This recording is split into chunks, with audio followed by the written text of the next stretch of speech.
이때까지 BF 대출에 대한 수지 타당성 분석하는 방법을 알려줬었는데, 오늘 같은 경우에는 시설대 대출에 대한 수지 타당성 분석을 가지고 컨텐츠를 찍을 겁니다. BF 수지 타당성 분석을 할 때는요, 분양의 목적이에요. 시설대 대출은 분양하지 않을 경우에는 이런 방법으로 대출을 냅니다.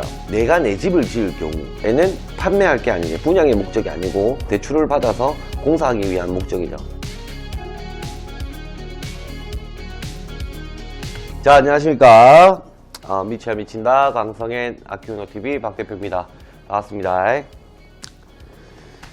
오늘 같은 경우에는 대출에 관련된 영상을 찍을 거고, 아무래도 소자본으로 건축을 할 수 있는 상황에 놓여진다면 건축주 입장에서는 가장 바람직하지 않을까 하는 생각이 들기도 하고, 이때까지 BF 대출에 대한 수지 타당성 분석하는 방법을 알려줬었는데, 오늘 같은 경우에는 시설대 대출에 대한 수지 타당성 분석을 가지고 컨텐츠를 찍을 겁니다. BF 수지 타당성 분석에 대한 컨텐츠는 여기 위에 뜰 거예요. 아마 그걸 보고 공부하시면 되고, 시설대 대출을 하고자 하시는 분은 이번 영상 보시고 참고하시고 프로그램 받아가시면 좋을 것 같습니다. 자, 오랜만에 프로그램을 드리는 영상을 찍는데요, 이것 말고도 저희가 이제 시스템을 개편하면서 만들고 개편해 놓은 프로그램들이 몇 가지씩 있어요. 그 프로그램들도 다 같이 공유하고 다 같이 쓸 수 있도록 할 거니까 프로그램 영상이 조금 더 올라갈 것이다 라는 거 참고해 주시면 될 것 같고, BF하고 시설대 대출하고 얼추 대출은 비슷한 느낌이 들지만 조금 다른 이유가 있어요. BF 수지 타당성 분석을 할 때는요, 분양의 목적이에요. 큰 건물을 지을 때 굉장히 유리한 방법입니다. 분양을 하는 건물이라 할지라도 BF 대출을 받을 수도 있고 시설대 대출을 받을 수도 있다. 다만 규모가 클 경우에는 BF 방식을 선호한다 라고 보시면 될 것 같고, 이 시설대 대출은 분양하지 않을 경우에는 이런 방법으로 대출을 냅니다. 내가 내 집을 지을 경우에는 판매할 게 아니죠. 분양의 목적이 아니고 대출을 받아서 공사하기 위한 목적이죠. 제가 나중에도 설명을 드릴 거지만 모든 은행이 똑같이 적용되는 건 아니에요. 은행마다 LTV 비율이 조금씩 다를 수 있고, 자기자본 비율, 필요 자기자본 비율이 조금 더 낮을 수도 있고, 이 시설대 대출에 대한 수지 분석 프로그램도 어떻게 만지느냐에 따라서 진짜 천차만별로 결과물이 달라져요. 대출 결과물이. 그래서 뭐 A 방법대로 해볼까, B 방법대로 해볼까, C 방법대로 해볼까, 어떤 머리를 틀 수 있게끔 경우의 수를 알려드릴 거니까 그거 파악하시고 본인의 사항에 따라서 적용을 해 보시면 좋을 것 같다는 생각이 듭니다. 자, 이렇게 하고 바로 프로그램 확인을 해 보도록 할까요? 자, 출발. 시설 자금 한도 산정표라고 되어 있습니다. 자, 은행에서 쓰는 서류입니다. 뭐 은행마다 서류가 조금 다를 수는 있으나 기본적인 평가 방법은 해당 원리로 적용이 된다 라는 거 참고하시면 될 것 같고, 차주 및 관계인 현황, 사실 이거는 지금 중요하지 않죠. 지금 당장 중요하진 않습니다. 자, 토지 관련 제가 여기 예제 금액을 적어놨습니다. 예제 금액을 적어놨어요. 직접 적어야 되는 부분을 회색으로 하는 게 좋겠지?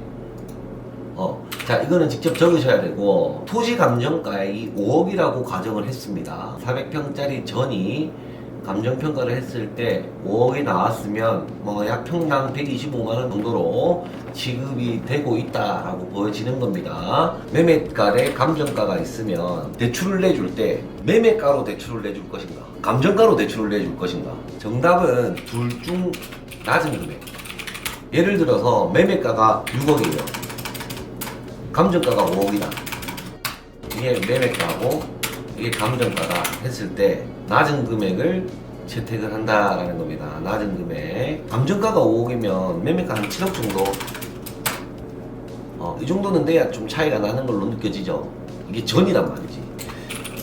전이고 대가 아니라 전답이 있고 대가 있고 임이 있고 산이 있고 있는데, 전보다 대가 훨씬 가격대가 비싸죠. 시내 중심가의 경우엔 대가 많아요. 그러니까 이제 매매가나 감정가가 얼추 비슷하다라고 볼 수 있는데, 우리가 개발하려면은 대로 가는 경우보다 밭을 사는 경우가 많아요. 전답을 사는 경우가 많은데, 왜냐면 전답일 경우 또는 임야일 경우에는 뷰가 잘 나오기 때문에 허가가 난다면 전답 또는 임야를 사죠. 자, 근데 뷰가 굉장히 좋다, 바다 바로 끼고 있는 전이에요, 땅이. 자, 그러면 이 펜션으로 하든 카페로 하든 가치가 좋을 거 아니에요. 그러면은 판매하는 사람이 감정가는 5억일지라도 이걸 개발을 했을 때는 훨씬 더한 가치를 가져갈 수 있다고 판단을 하겠죠. 그러면 전을 가지고 있는 토지 주인이 판매할 때 감정가보다 더 비싸게 판단하는 거지. 그럴 경우에는 감정가가 낮죠. 그렇기 때문에 낮은 금액을 은행 쪽에서는 채택을 한다라는 겁니다. 그래서 보통 토지 감정가가 매매가보다 낮은 경우가 더 많습니다. 제일 중요한 거는 이 시설대 자금이 1금융에서도 지불을 하고 2금융에서 신협, 수협, 새마을금고에서 지불을 하긴 합니다. 2금융 같은 경우에는 1금융보다 조금 더 공격적으로 지원을 해줘요. 그렇다 보니까 돈이 많이 없으신 분들은 약간 새마을금고나 수협이나 신협에서 조금 더 대출을 더 끌어들이려고 합니다. 그래서 신협, 새마을금고, 수협 기준으로 이 표가 산정 프로그래밍이 되어 있습니다. 2금융권 같은 경우에는 토지에 대한 대출을 80% 내준단 말이에요. 자, 58, 40, 그럼 4억의 대출이 나오는 거죠. 자, 감정평가사는 어디 감정평가법인에서 이렇게 감정을 했다라는 어떤 결과물이 나올 테고요. 부지 매입 자금은 감정평가에 그리고 최대 80%를 해준다라는 거예요. 단, 주택건설의 부지 매입 자금 대출 한도는 LTV 한도 내에서만 가능하다라는 건데, 이 LTV가 조금 변동될 수 있다는 거예요. 변동이 많은 은행에 따라 변동이 많다라는 거지. 75%를 해주는 데가 있고, 80%를 해주는 그런 은행이 있다라는 거고, 자, 80%를 잡았을 때 4억의 대출이 나온다라는 거는 이제 짚어고 넘어가면 되겠습니다. 이 정도까지는 충분히 이해하셨을 거라고 보고, 자, 그 다음에 이제 중요한 게 소요비 산정 내용이에요. 여기서 중요하죠. 도급 금액과 간접 공사 비용에 대해서 얼마냐라고 봤을 때, 간접 공사비는 따로 사실 도급 금액 안에 포함이 돼 있어요. 그래서 간접 공사비는 영원으로 잡고 도급 금액을 잡아 넣었어요. 도급 금액을 많이 잡았을 때의 단점이 있을 수 있고, 도급 금액을 작게 잡았을 때의 단점이 있고, 일장일단이 있어요. 자, 적정 비율을 찾아가는 겁니다. 공사를 하는 데 있어서는 훨씬 더 많은 자금이 필요할 수 있죠. 도급 금액이 많다고 해서 그 많은 금액에 대한 대출비가 형성이 되는 게 아닙니다. 은행 입장에서 봤을 때 내가 돈은 대출은 해줬어. 근데 이 금액으로 공사를 완료를 못해. 그러면은 더 많은 금이 자기 본인 자금이 투입이 되어야만 건물이 준공이 된단 말이지. 자, 그래서 이걸 많이 적는 게 크게 의미 없는 거예요. 자, 맨날 이런 얘기 하잖아요. 건축비가 올라간 만큼 감정원에서 그 건물에 대한 감정가도 올려줘야 된다고 얘기를 하잖아요. 맨날 하잖아요. 근데 그게 아직도 변함이 없습니다. 올려주지를 않아요. 건축비가 원가가 700~800만 원을 넘어가는 그런 건물을 지을 수밖에 없게끔 정책이 되어 있고, 물가가 상승했고, 인건비가 올라갔는데 그만큼 감정평가액도 올려줘야 되는 게 맞지 않습니까? 근데 이게 굉장히 낮다. 어린 반푼어치도 없다. 이게 일단 가장 문제예요. 일단은 은행 차원에서 대출을 많이 내주고 싶어도 못 내주는 거예요. 감정이 안 나오니까. 자, 이 건물 주인이 대출을 받아가서 대출을 못 갚아낸다. 그러면 어떻게 해야 돼? 은행 차원에서 이 건물을 날려야 되잖아. 경매로 날려야 돼요. 근데 이 경매 금액 자체가 단가가 낮아도 결국 감정평가 금액이 낮으니까 경매도 비싼 금액에 날릴 수가 없는 거지. 이게 그러니까 복합적으로 완전 컴플렉스하게 문제들이 엮어져 있으니까 이걸 풀기가 어려운 거지 결국. 그러니까 이제 LTV 떨어지는 거는 둘째치고 감정평가액 자체가 낮기 때문에 우리가 금액을 많이 쓴다고 했을 때 단점이 더 많다고. 그래서 150평 기준에 평당 600만 원 잡아가지고 그냥 9억 적은 거예요. 그냥 일단 9억을 적어놓은 거예요. 왜냐면 이거 700만 원, 800만 원 적어봤자 아무 의미가 없으니까. 왜? 여기 적혀있죠. 공사비는 낮은 금액을 선택을 한다고 되어 있어요. 계약 도급 금액 및 간접 공사비의 합계액과 한국감정원 건물 신축 단가표의 평균가, 그냥 이 둘 중에 낮은 거를 선택을 한다는 거야. 은행에서는. 예를 들어서 이거 5억 적어볼게요. 노란색 한번 보세요. 이렇게 된다고. 노란색 휙 올라가잖아. 낮은 금액을 선택해서 대출을 진행해준다는 겁니다. 보수적으로. 근데 9억이다? 그러면 평당가 기준으로 하겠다 이거예요. 그러니까 크게 의미가 없어지는 내용이 돼버리는 겁니다. 이게. 근데 항상 매번 신축 평당가 기준의 노란색 표기가 됩니다. 대부분이. 왜냐면 도급 금액을 따라갈 수가 없습니다. 그렇기 때문에 보통 여기에 노란불이 들어오게 돼 있어요. 이 건물 가액이 왜 어떻게 형성이 됐냐? 숙박시설, 여관이라는 파트에 한국감정원에서 건물 신축 단가의 평균가로 지정해 놓은 금액이 해배당 140만 1,000원이라는 거예요. 495회배가 150평이에요. 495회배 곱하기 140만 1,000원 하면 6억 9,300만 원이 된다는 겁니다. 자, 이거 평당 가격으로 바꿔볼까요? 평당 가격으로 바꿔보면 6억 곱하기 3.3 하면 돼요. 그럼 이 금액이 되죠. 평당 460만 원이 최대치로 본다 이거예요. 숙박시설 여관 같은 경우에는. 근데 이게 주택이 되면 이것보다 금액이 더 떨어져요. 상가가 되면 조금 더 올라가고 뭐 그런 게 있는데, 결국 콘크리트의 비중, 철근 콘크리트의 기준으로 봤을 때 450, 550 이 선에서 그냥 정해집니다. 그냥 금액이. 그렇기 때문에 도급 금액을 못 따라가요. 이것만 있으면 그 공사가 끝나냐는 거지. 끝이 안 난다 이겁니다. 이유는 금융비, 수수료도 0.5% 내야 되고, 이자도 3개월분 미리 내야 되고, 화재보험료도 내야 되고, 금융비로 이렇게 발생을 한다는 거예요. 그리고 등기, 준공이 돼서 등기 비용이 없어가지고 준공을 못 내면 안 되잖아요. 그럼 등기 비용도 기타 경비로 넣어줘야 돼. 그리고 설계를 하죠. 각종 인입도 하고. 자, 그래서 이 정도 비용이 들어간다고 보는 거죠. 자, 수수료는 약정 금액의 0.5%, 약정 금액의 연 4% 이렇게 본다고. 연 4%면은 계산이 어떻게 되냐면, 약정 금액 곱하기 4% 하면은 연간 대출 이자 금액이 형성이 되고, 연 대출 금액에서 12개월로 나누면 한 달치가 나오죠. 한 달치를 3개월치 곱하면 3개월 이자가 나옵니다. 그래서 3개월 이자는 이렇게 된다. 그리고 화재보험료는 약 한 500만원, 100평 기준 한 500만원 정도 돼요. 금융비용이, 이 금액은 1940만원인데 1999만 6천원이잖아. 이게 셀이 묶이면서 이자 비용과 금융 비용이 올라가게 되면서 같이 이자율도 같이 조금 올라가기 때문에 몇 퍼센트씩 좀 다를 수 있습니다. 자, 미인돼 있죠. 이 함식이 뭐냐면 13하고 15번 중에 낮은 금액을 선택을 해라. 그거 플러스 17, 18, 19번 해라 라는 내용이에요. 그러면은 이 금액을 다 더하면 7억 6,549만 1,706원이 나오는 거예요. 자, 이게 공사비로 측정이 된다라는 거죠. 은행에서 판단을 했을 때. 야, 너그 9억이지만 이거 9억 아니야. 7억 6,500만 원 이상이라는 금액으로 내가 이 건물을 인정할 수가 없는 거야. 이 경매에 붙이면 7억 6천만 원 이상 안 나온단 말이야. 네가 10억이 들어갔든 100억이 들어갔든 내는 7억 6천으로 보겠다 이거야. 이 말인 거죠. 자, 이 금액이 높아지기 위해서는 결국 이 금액이 바뀌어야 된다는 거죠. 감정평가원들이. 감정평가원에서 평균가를 올려준다. 예를 들어 이 해배당 200만 원을 잡아준다. 200만 원을 잡아준다. 그럼 9,900만 원이 돼버리죠. 그럼 또 위에 탁 노란색 되죠.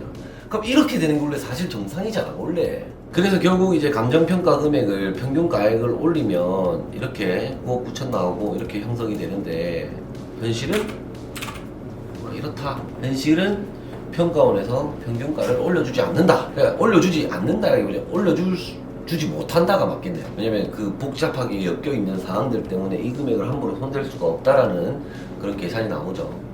그래서 백날 러그가 10억이 짓든 100억이 짓든 1000억이 짓든 나는 이 건물을 7억 6천으로 볼 것이다 라고 은행에서는 판단을 해버립니다. 아예. 이렇게 되면 그냥 공사 금액이 확정이 되는 거죠. 자, 근데 간혹가다 이런 얘기 하시는 분이 있어요. 인테리어 비용도 건축비에 녹여가지고 조금 이렇게 섞어서 내줄 수 있지 않겠습니까? 이렇게 저한테 물어보는 분들이 많은데, 은행에서 바보가 아니죠. 인테리어 비용을 넣어가지고 대출을 다 빼낼 수 있는 방법을 안 돼요, 시스템상. 이런 거를 조금 풀려면은 방법들이 몇 가지씩 있는데, 그 방법들도 제가 함부로 말할 수가 없는 게, 잘못 적용했다가 아예 해당 사항 없는 서류가 될 수 있어요. 제가 이 방법론을 알려드리면 스스로 이게 연구를 조금 하셔야 돼요. 엑셀표 받아가지고 금액을 올려보고 내려보고 이렇게 조정해가면서 감으로 느끼셔야 돼요. 이게 잘하면 이거 잘하면 이렇게 되겠는데, 이런 식으로 느껴야 되는 거예요. 일단 제가 원론적인 방법을 알려드리긴 합니다. 제가 원론적인 방법을 계속 알려드릴게요. 공사비용 인정 내역으로 해서 신축 단가표를 참조하여 여신 심의회하고 협의를 해라 라고 되어 있죠. 그러니까 이거 내가 200만원, 300만원, 500만원 이렇게 잡아가가지고 이렇게 잡아가지고 야 이거 24억입니다 이렇게 할 수 없다고. 결국 그러니까 내 마음대로 조작할 수 없는 내용입니다. 이거는 공사비가 이 금액이라고 했을 때 은행에서 20%를 먼저 내라고 합니다. 이 금액에 대한 20%가 이거예요. 1억 5,300만원을 지출하시오. 이거 000 잡아볼게요. 0. 자, 1억 5천을 통장에 입금하든지 그냥 에쿼티로 은행에 예치를 하든지 기시급금에 대한 영수증을 청구하든지 아니면 준공 후 지급 금액을 시공사랑 협의해서 높게 잡든지 해라 이 말이에요. 이건 제가 그 전에 연구하면서 잡아놓은 결과치예요. 자, 준공 후에 7천만 원을 시공사로 주겠습니다. 자, 영수증과 계산서를 끊어서 5천만 원 증빙 서류로 제출하겠습니다. 제 영상 많이 보셨으면 아실 텐데 공사를 하기 위해서 은행에서 이 대출을 내주려면 어떻게 해야 된다? 허가서가 있어야 된다. 허가서 없이 대출을 내주냐? 절대 안 내준다. 왜? 맹무이 없잖아. 맹무이. 대출 내줄 맹무이 없잖아. 그러니까 건축 허가서가 있어야만 된다. 자, 근데 여기서 아이러니컬한 게 발생합니다. 그러면은 설계는 누가 또 공짜로 뜰 수 있는 거 아니잖아요. 설계 비용을 쓸 수밖에 없는 상황에 놓여집니다. 먼저, 자, 설계 비용을 쓰고 그 비용에 대해서 세금 계산서를 받아내는 거죠. 5천만 원 주고 5천만 원 내가 쓴 거를 증빙을 하면 이 프로젝트를 위해서 네가 기시출한 거라고 인정해 줄게 하는 금액이 영수증 및 계산서라는 내용으로 인정이 되는 거예요. 뭐 한 1억을 썼을 수도 있고 제가 다 일일이 다 뭐 말씀 못 드립니다.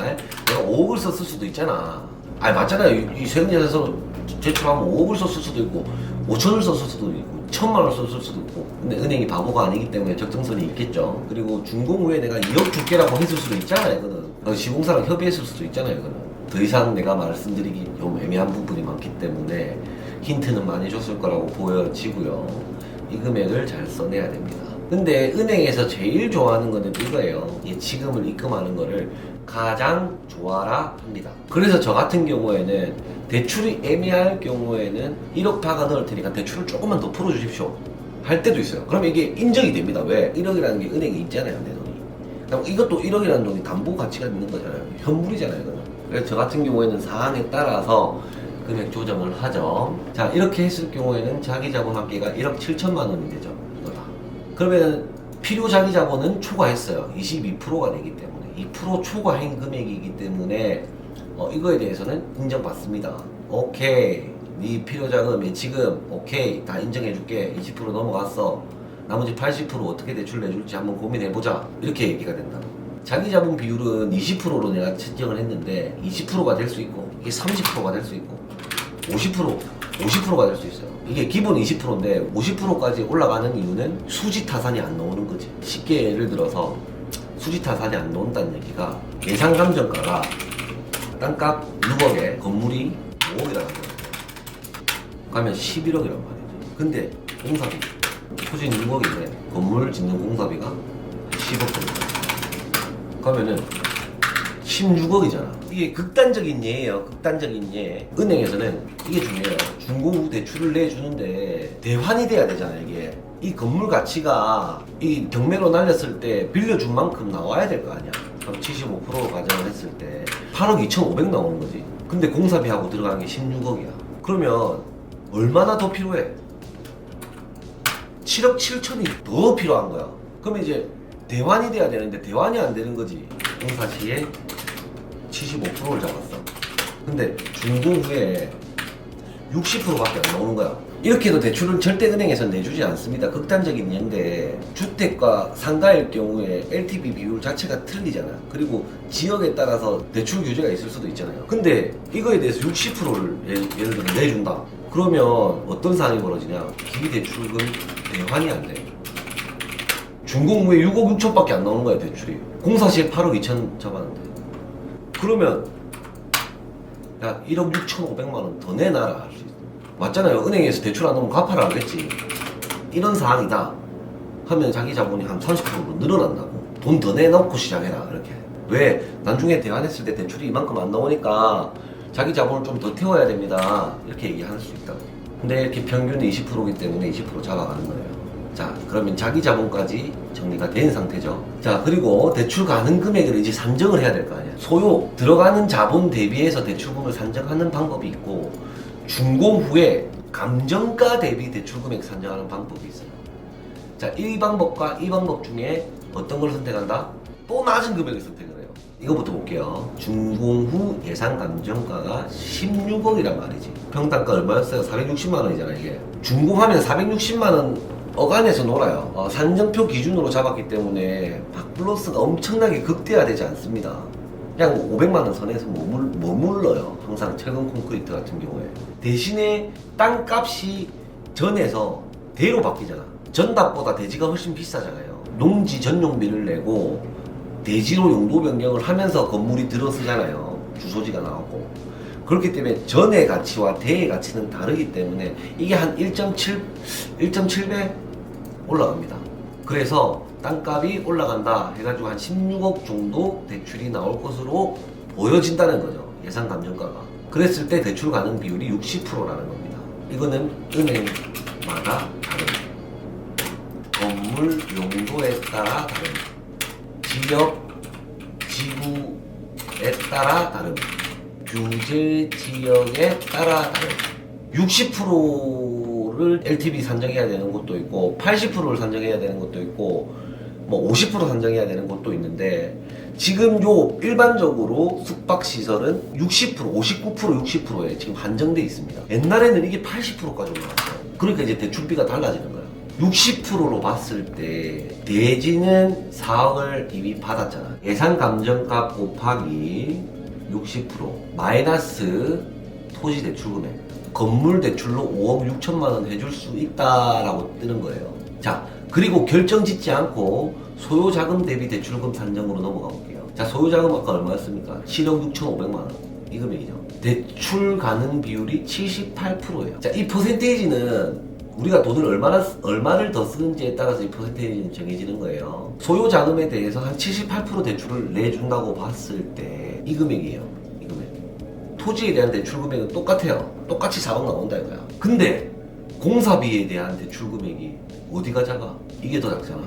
시설 자금 대출이 5억 6천, 5억 6천이잖아. 그래서 작은 게 선택이 된다라는 거야. 작은 게. 오케이, 작은 거에 선택됐어. 아나풍 이 뭐야? 마이너스 뜨잖아.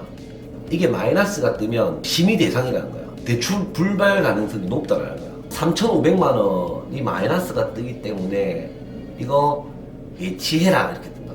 예를 들어서 4천만 원 더 해볼게요. 하면은 이게 바뀐다. 4천만 원 예치를 더 하니까 플러스 뜨네요. 이거 대출 가능할 것 같습니다. 이렇게 되지. 대출 가능 금액이 5억 9천에서 다시 5억 5천을 줄었어. 근데 그러니까 여기 좀 낮은 금액이 여기로 바뀌지. 그러면 돈은 돈대로 더 쓰는데 대출은 또 작아져.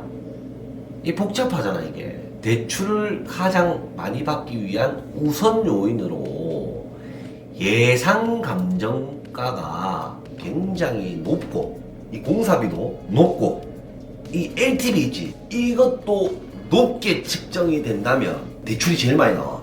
예상 감정가가 이게 16억이 아니고 21억이라 잡아볼게.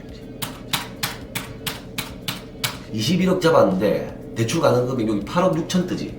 근데 여기 빨간불 안 들어오지. 여기 빨간불 들어오지. 그럼 5억 9천 나온다는 거야. 6억이 아니고.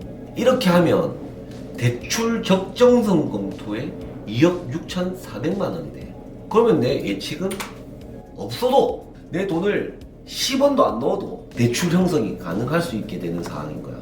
그렇게 판단을 하든지. 그러면 적정성 검토에 2억 6천 뜨잖아. 이게 뭐냐? 준공후 대출 또 나온다는 거야. 2억 6천 더 나올 것 같다는 거야.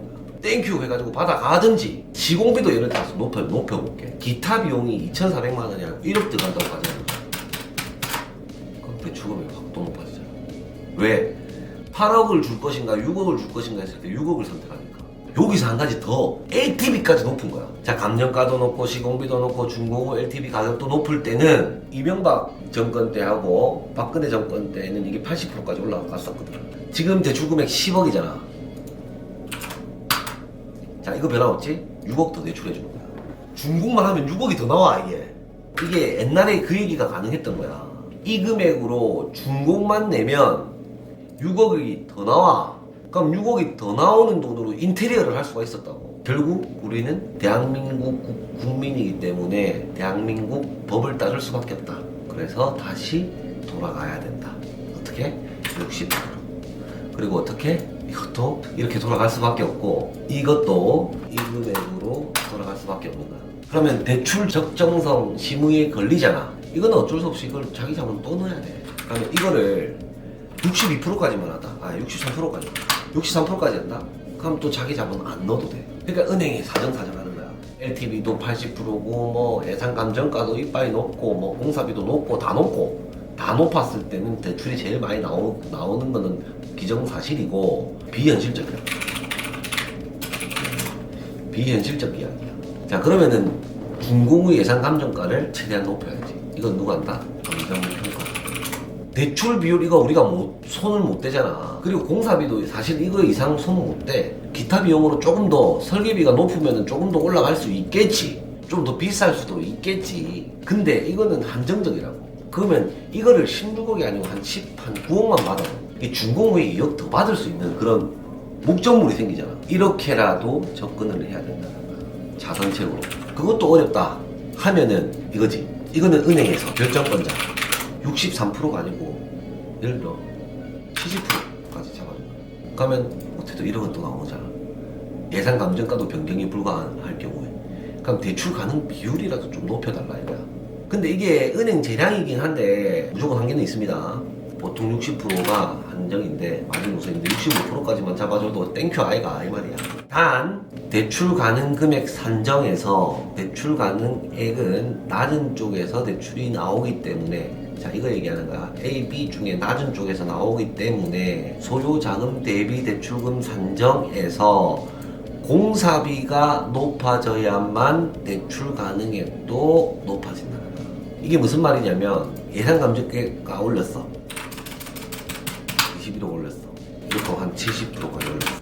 이거는 준공 후 대출 가격이 많이 남잖아. 근데 난 준공 후 대출 가격은 많이 안 받아도 됩니다. 난 지금 당장 공사비가 더 시급해요. 이럴 때는 뭘 하냐? 공사비를 이거를 한 최대 맥시멈으로 잡아버리는 거야. 기타 비용을 2억을 잡아버렸어. 대출 가능금이 7억으로 바뀌어버리잖아. 자, 그전에는 얼마였다? 5억이었잖아. 근데 이거 금액을 2억으로 올려버렸다고. 대신에 준공 후에는 4억 9천 받으려고 했던 게 2억 9천 밖에 못 받아주지.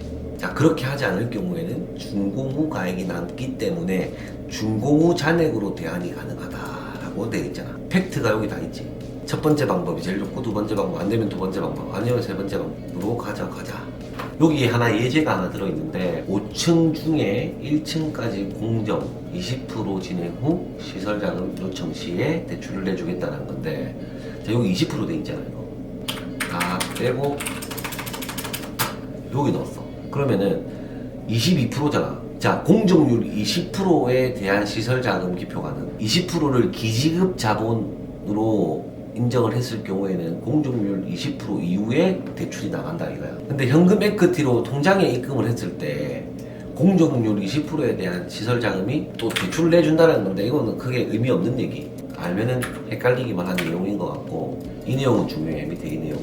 근데 어떻게 대출을 내주냐면 자, 했다 9억 해가지고 9억을 한 번만에 주는 게 아니에요. 왜? 옛날에는 그렇게 줬다고요. 근데 이게 어떤 일이 벌어지냐. 공사비로 써야 되는 9억을 건축주가 한 5억을 또 딴 데 쓰는 거야. 공사기간이 여유가 많이 남아있으니까 5억으로 땅을 사고 막 옛날에는 그렇게 했다고. 건물주라고 주는 돈인데 건물주여야지.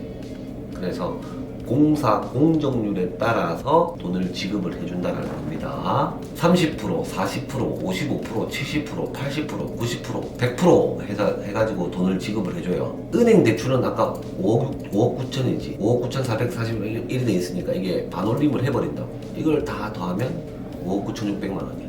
자, 자기 자본에 5천만 원 적혀 있잖아. 이걸 없애볼게. 0으로 바뀌지. 요거를 5천으로 잡아놓으면 여기 5천이 돼.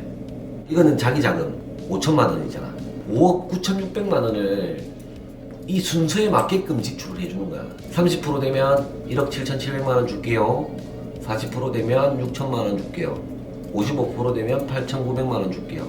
70% 되면 9천만 원 줄게요. 80% 되면 5,900만 원 줄게요. 90% 되면 6천만 원 줄게요.